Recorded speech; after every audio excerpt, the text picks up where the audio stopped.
TV. Sponsored by A Taste of Cyprus, Chisholm. Now doing deliveries. Welcome to Boomletter TV. Boomletter TV is a lifestyle channel, right here. And today we have UK garage legends, MC Bushkin, formerly from the Heartless Crew. Still Heartless. Oh, you're still in the full Heartless Crew? Yeah, man, still there. Okay. All right. Because no edit on that one. Still Heartless Crew. Still Heartless Crew, yeah? And we've got Sweet Pea, singer-songwriter. You got new tune coming out. Mm-hmm. Yeah. It's out already, yeah? Caught up. It's out. Wicked, yeah. I had listened to that. It's a wicked tune. So make sure you guys check it out. It's on all platforms. Thank you. Yeah? So we're going to start with you, Bushkin. Yes, sir. So listen, man, Heartless Crew, man. Listen, garage, UK garage is like the soundtrack to my life, man. Right. It's like, that's my era, that's my generation. That's like, you know what, man? Listen, anyone who knows about garage remembers where they were when they first heard the Heartless anthem, the Heartless theme song.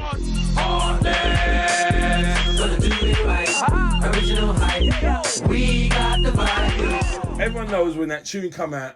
Because I remember, listen, I'm going to tell you a little story right here, talking about that tune, right?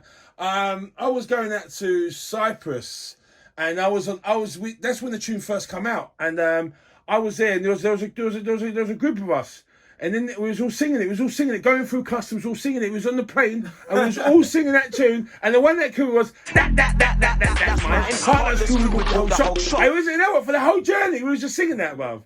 That tune, bruv, I'm telling you, man, that tune is a classic of all garage classics. No, big up love, man. For real, man, that one day we can't live it down, and we find it hard to top it still, man. It's a big tune. You know what, it was just a certain era, certain vibe and sound that just, yeah, man, this kind of hit. It's just timing. Everything to do with timing, man, and just perfect timing that tune there, man. And yeah, it's stood the test of time. Yeah, because you know what, man. Like, obviously you've been around a long time on the garage scene. Yeah. You know, I mean, like, you know, I'd like to say legend, originator, pioneer, all of that, and above. Humbled, yeah. Do you know what I mean? And like, yeah, man. Like, I mean, how do you get? What was your influences? Your early influence? How do you get into that scene? You know what? It was like kind of just again timing. You know, we was Heartless Crew started the sound system. We're from North London. We started playing around like in house parties originally, like little community halls. Then we started playing in 1 or 2 clubs, and then from there we got a link.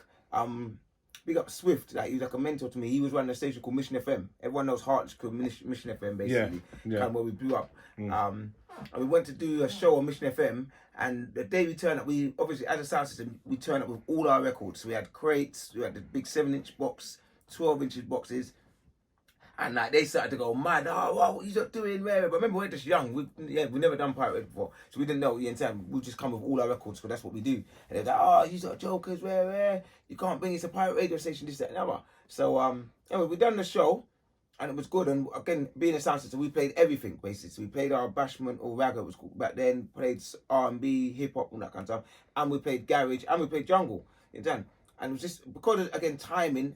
At that time, garage was becoming like popular, and the way we was playing it was slightly different because we was playing it as a sound system. The management said, "Oh, you know what? To save you having to bring all your records, do something like do a R&B and mix up show with everything, and then you just do a separate garage show."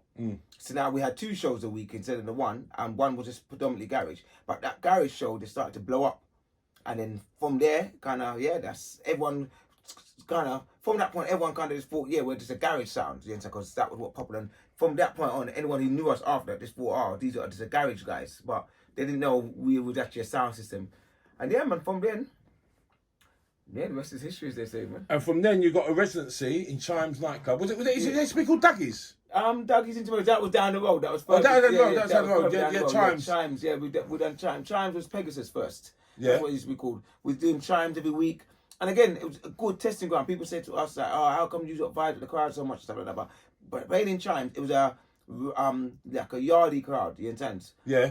So, and obviously we're young boys, and we're not, you understand, our heritage Jamaican, but you understand, that was like a hardcore Jamaican crowd, you understand? So we're playing and entertain these are difficult to entertain at the best of times. You understand? So it was like a real good test for us, and like often we was playing in room 2, often the room would be empty.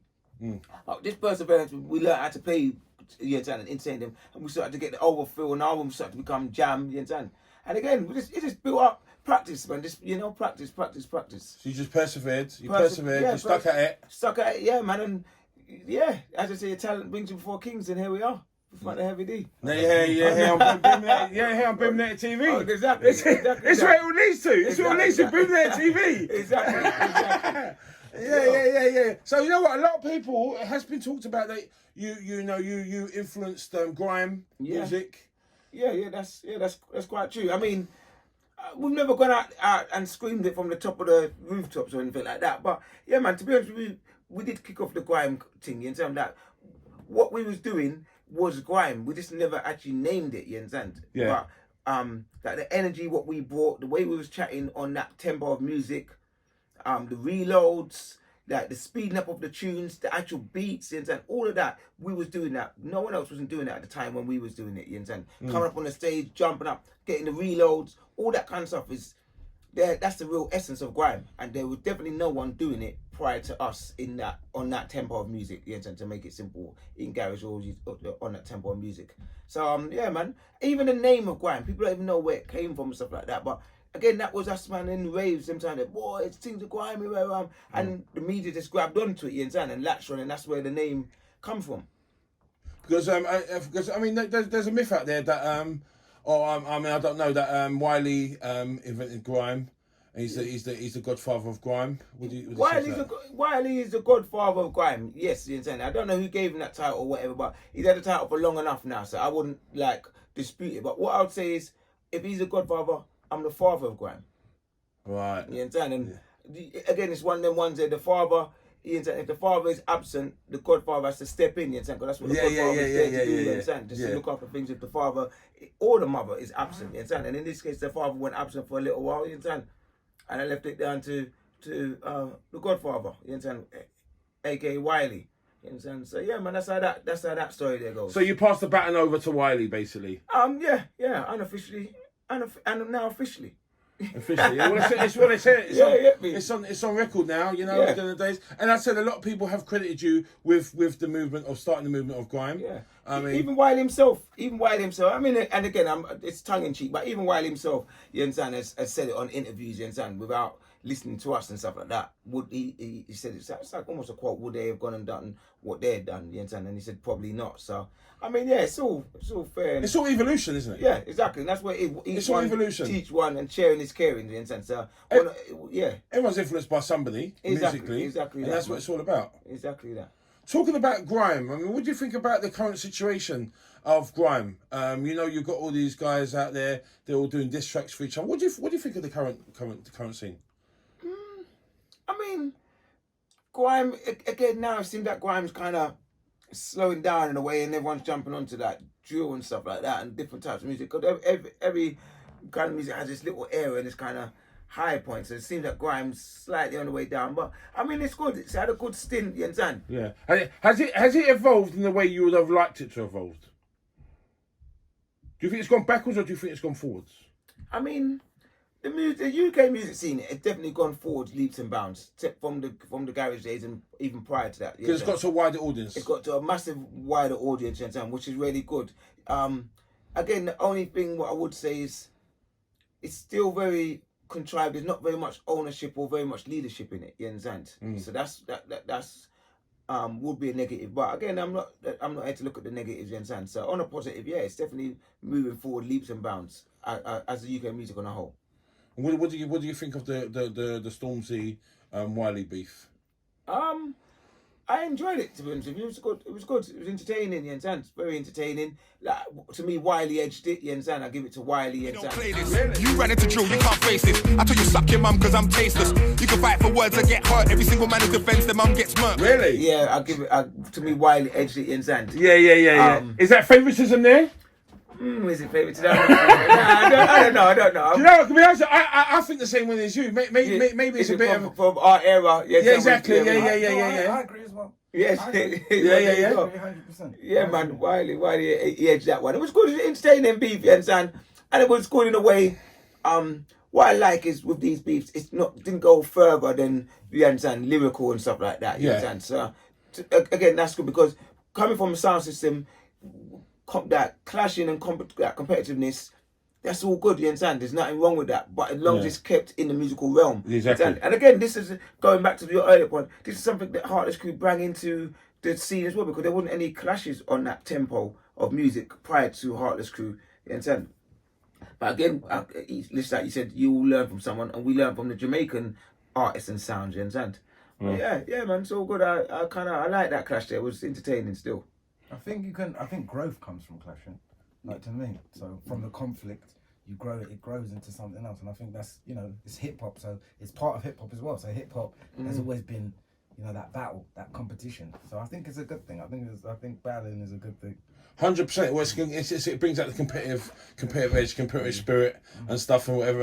And you know what? It's like, I'm a big hip hop fan. I remember like Nas and we saw the best of Nas when he was going at it with Jay-Z. Yeah. Sometimes it brings the best out of someone. Yeah. It does. Sometimes it brings out the sleeping giant and it awakens them and stuff. Definitely does. So moving on to you, Sweet Pea. How you doing, man? I'm very good. How you doing? You got the new track with Bushkin. Tell us a bit about yourself. So I'm a singer-songwriter and producer. Only worked that out recently. And I've been working with Bushkin and Bush Bash Recordings for a couple of years now. And Bushkin took me underneath his wing and took me on a little bit of an apprenticeship. So I was fortunate enough to go around with the Heartless Crew and perform with them. And they kind of threw me in the deep end and up my performing skills and my writing skills, and I've been working with some artists in the studio at the Bush Cave, as we like to call it. Bush Cave. The Bush Cave, man, the Bush Cave. This is where the magic happens. This is where the magic happens. Bush Bash Recordings. Yeah, so and now we've just done an album, a joint album, myself and Bushkin, which is called Man Enough, and you can go out and go on our website www.bushbashrecordings.com and check it out. It's a great album. We're getting really great feedback and we're just putting out some singles from it at the moment. So Caught Up is the most recent single. That's out. Go on, Peter. Brilliant. Wicked. So what's your musical influence, Sweet Pea? Do you know? Where's the name Sweet Pea come from? Okay. Well, when I was a kid, we used to steal sweets. There we go. Yeah. That's what I still do.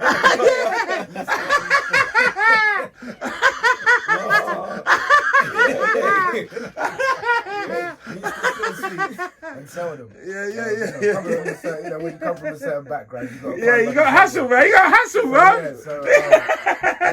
Funny enough, I used to be one of the best at it. So they used to say, "Oh, he's got the sweets." He's got the sweets, though. My real name's Paolo, so people Wicked. end up calling me Sweet Pea, and then you get all the girls start calling you it, and nice, man. That's what you want. You want the girls calling you Sweet Pea, innit? That's what. That's the name again. So what's Paolo? That's a Spanish name, yeah? Well, it's Portuguese. Portuguese, sorry. Yeah. Paolo, yeah. But my family. Italian, I thought it was the type Paolo de Cagno. Yeah, it can come from. Yeah. Gangster mafia type. Palio. It's got the Latin. Yeah. So are you Brazilian or Portuguese? I have family from Brazil. Yeah. Oh, okay. I'm from Uganda.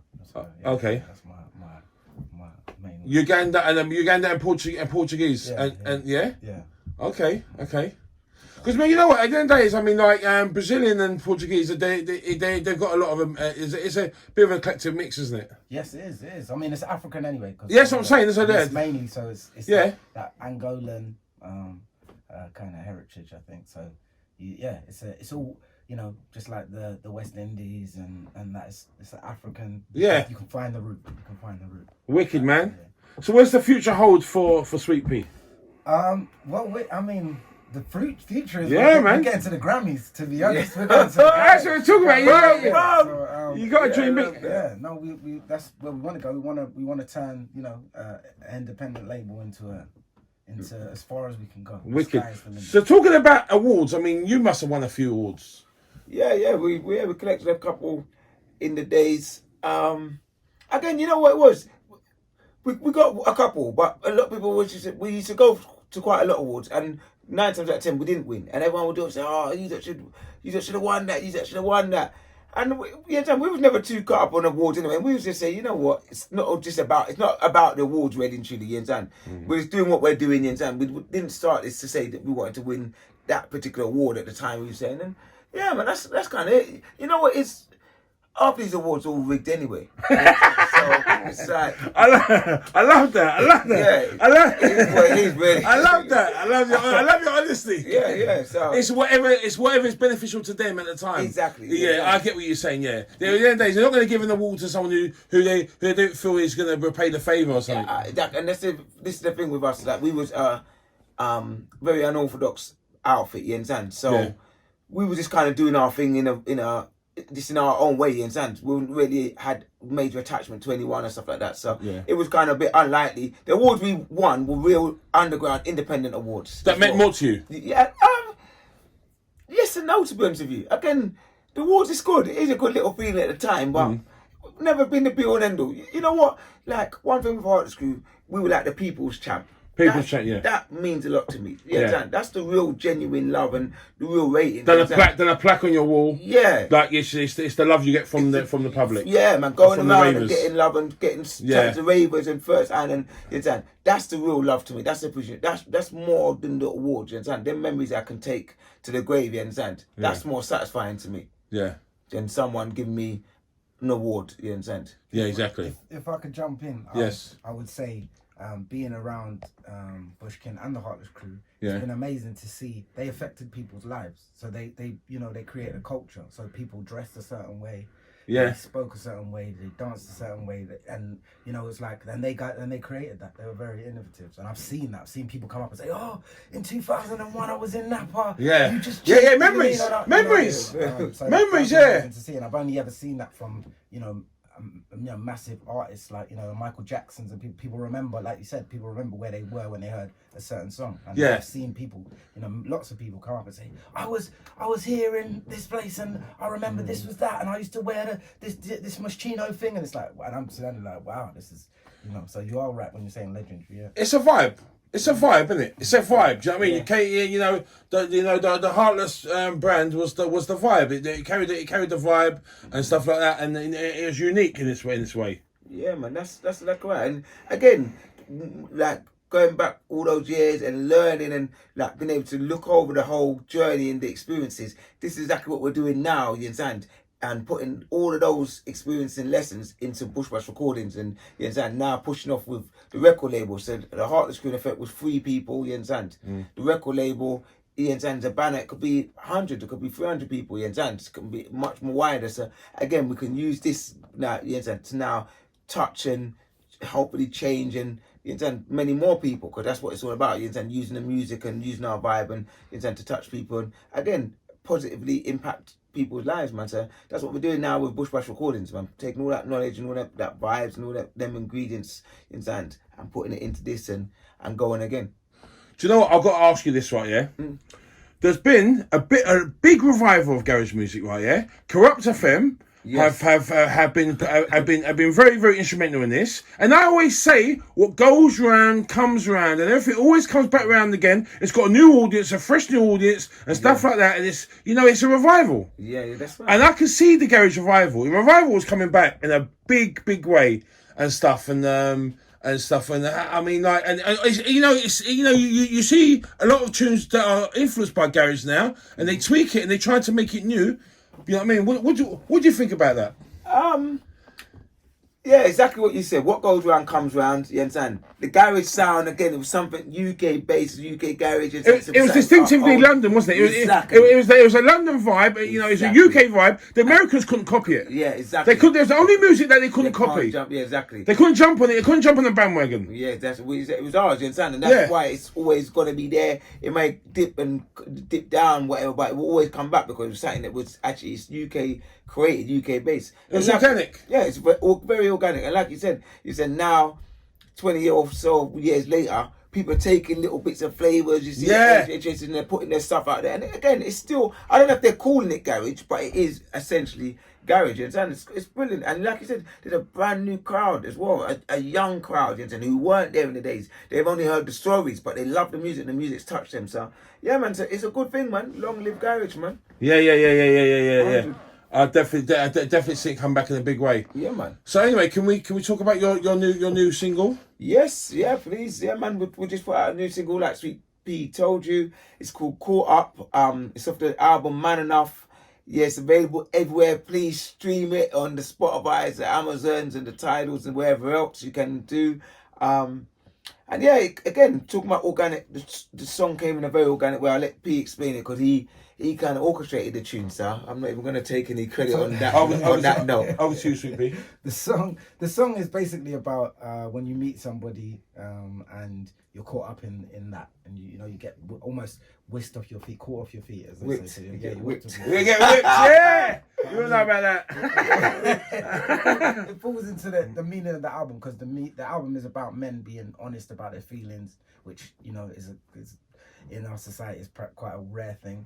So it's like just being honest and open and yeah, just that really. You mean open with your feelings? Yeah, in relationships and in life. So it came about organically. So we came in. We didn't even know that's what we were writing. We were being open about stuff, and then when that album was finished, we went and done a radio interview, and we were saying, "Oh, this song's about that and that song." And we actually looked at each other and like, "Oh, actually, this is what the song was about." We didn't even. The funny part is, people say men don't talk, and we didn't talk throughout the whole album about the album until the album was finished. So it was like it wrote itself. It was like and it was really. I feel it's really important. Because we're doing a lot of talking on social media and stuff like that, but are we really talking about things are we being open and honest about real things? Yeah, we bottle it up too much. We bottle up our emotions. I agree with you there. I agree with you there and stuff, and I think that's a big problem. But we've got a mutual friend, haven't we?